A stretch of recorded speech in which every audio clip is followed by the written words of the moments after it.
This week, I'm excited to show you the full build of this French-built German Marder 1.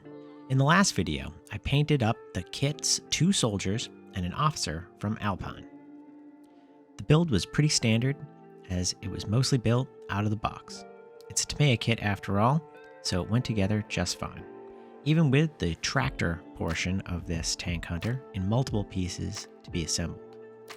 You may have noticed I mentioned that this German vehicle was French built, and that's because this mobile artillery is actually a French armored tractor that had a German Pak-40 mounted to the top. The work of converting these captured armored tractors was done in a Paris workshop after the German invasion.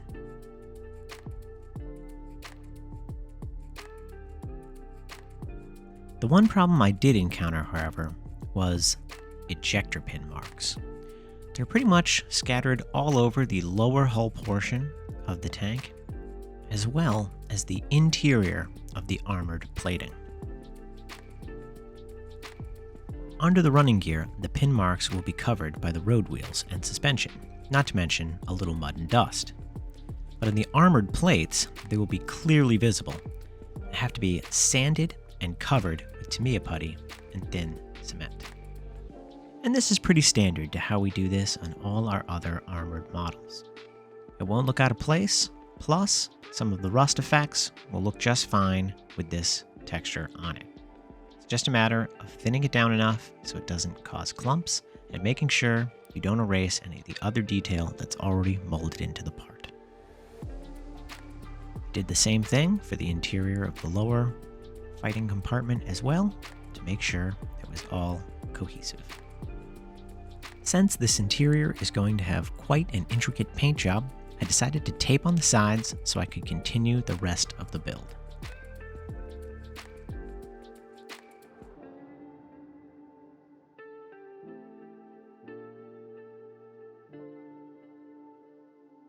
The fully assembled Pak-40 in all its glory, and then it was on to the suspension, running gear, and tracks.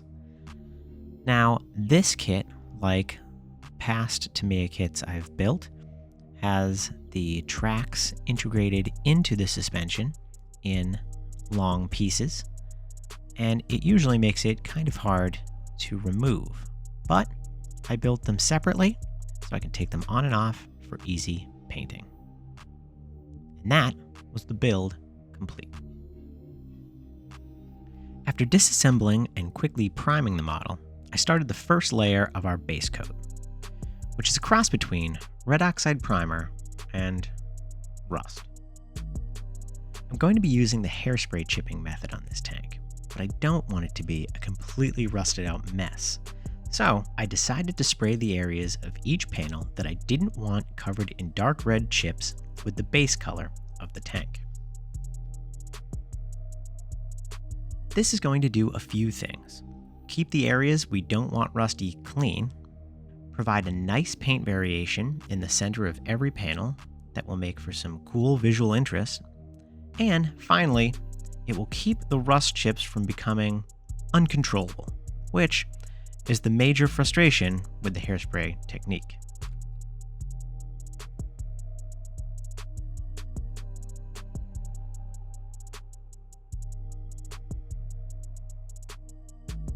I wanted to make sure the areas I wanted chips in had some good contrast and interest. So I went back over everything with the same rust paint and a sponge to make sure it would look like layers of chips and not just primer underneath. The great thing about all of these layers is that they don't have to be perfect. You can be a little sloppy or make a mistake. You're just using the same 2 paints back and forth until you have something that feels right. To make sure the entire tank looked like it was painted and aged all at the same time, it's important to do all the same painting steps to all relevant parts of the model. Even though my main focus was to get the interior finished so I could complete the actual build of the model by closing up the armor plates. I gave everything a quick and messy pin wash with some black Panaline accent color. Because why miss an opportunity to add some depth and variation?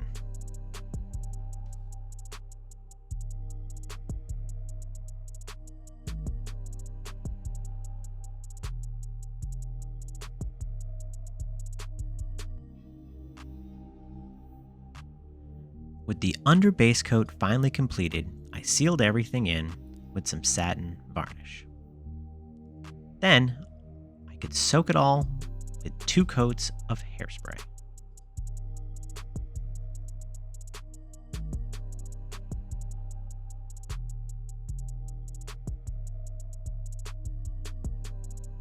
Now came the fun part.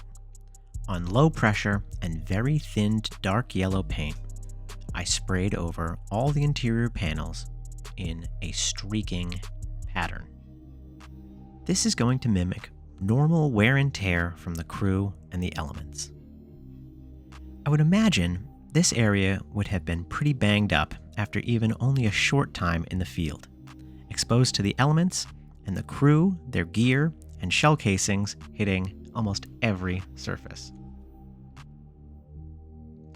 For this area of the model, I'm chipping it in a more traditional way, even heavy-handed at times, to make a nice worn look.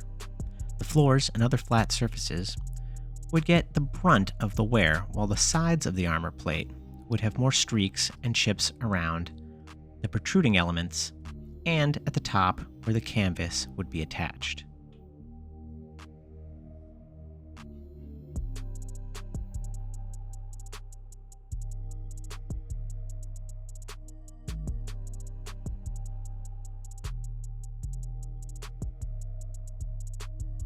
I used much less pressure on the brush to create these streaks. You can see, even with a light touch, some of this gets pulled away quite easily, which is why we sprayed the underside of this with the base coat. That way, it doesn't look like everything is just rust chips.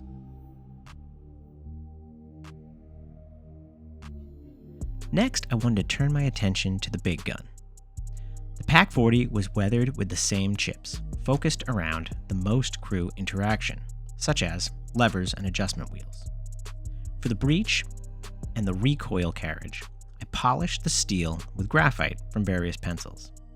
This was to replicate where the constant action would have kept the steel smooth and clean.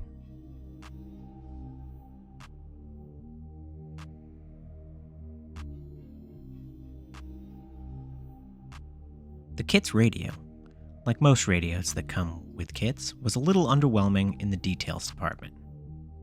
That just means I got to improve it. I coiled the thinnest wire I could find around an airbrush needle to create some wires that could connect to various parts of the radio.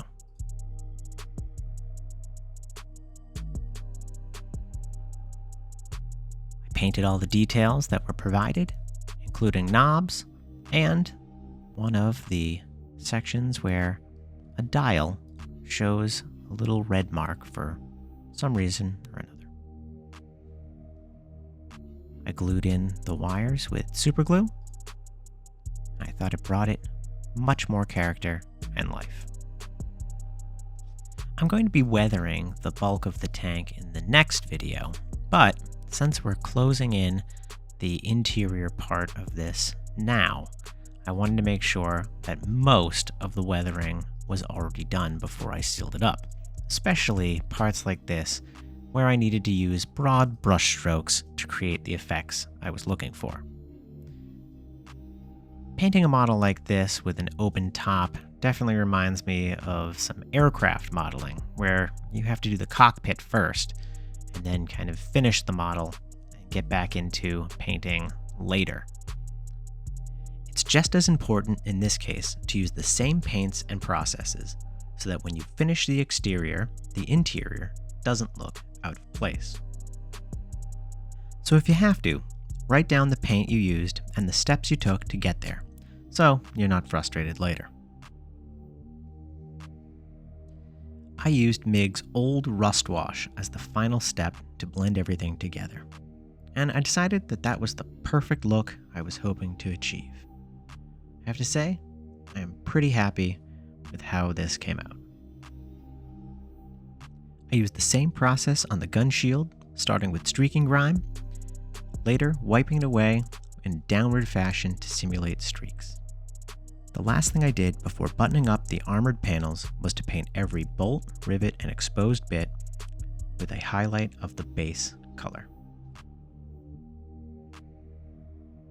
This might not be that realistic, but I think it gives a really nice contrast in such a small scale to really show all the details that would otherwise get a little left out. Last thing to do was to finally glue up those armor panels and get ready for painting the exterior. To do that, of course, I didn't want to end up spraying over everything else I had just worked so hard on, so I made a little foam cap to cover up all that work. And again, it was time to cover everything with 2 coats of hairspray. I base coated everything again with the same dark yellow color. I try to use nice thin coats, trying to be as accurate as possible to stay on the panel I'm working on. Thin coats are definitely the way to go here with hairspray chipping. It makes for smaller chips, and big sheets of paint won't come off all at once. You also want to keep the layers thin because next up, it's time to paint the camouflage. I suggest moving fast once you start the top coat painting process. Don't rush, but the longer the paint and the hairspray set up, the harder it will be to remove. You might not get the results that you're looking for. So just make sure you set aside enough time to do it all in one sitting.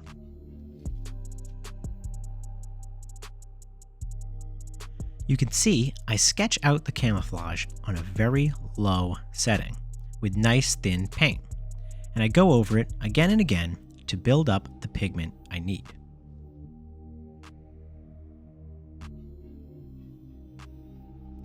This can also be very forgiving because other steps and the chipping process is going to kind of remove any issues you might have. Here I'm starting with just a damp brush, and I'm going very gently over this area. This footage here is sped up 500%. So you can see how many times I'm going back over and over this area. Very light brush pressure. I'm focusing on the areas where the chips would be the most. And you can see the closer I get to the exterior of the panel, the darker the chips are. The closer to the interior, you're just seeing the variation in shade of the different colored base paint underneath.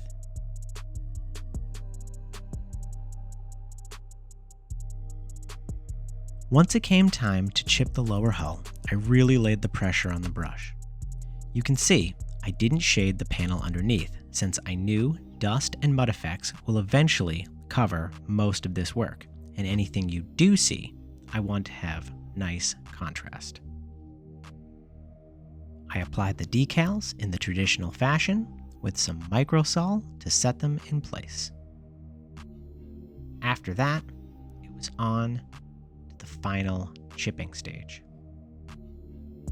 This will be done with a sponge and the same rust color as we started with. I could have lightened this color as a highlight, but I didn't want it to stand out too much against the rest of the rust.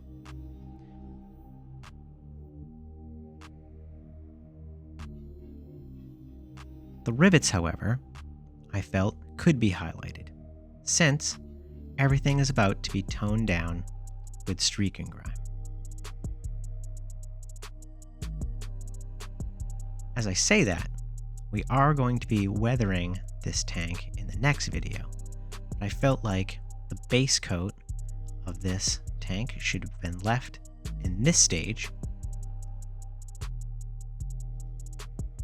Before I get to my last tip using hairspray on the running gear, I wanted to tell you my plans for this model. As I showed in the beginning of this video, I already have painted 3 figures for the eventual diorama. But before that, I'm going to weather this vehicle and add the tarps and stowage. You might have noticed that the jack is not properly stowed, so look forward to that for next time. Or if you're watching this in the future, just watch it after this.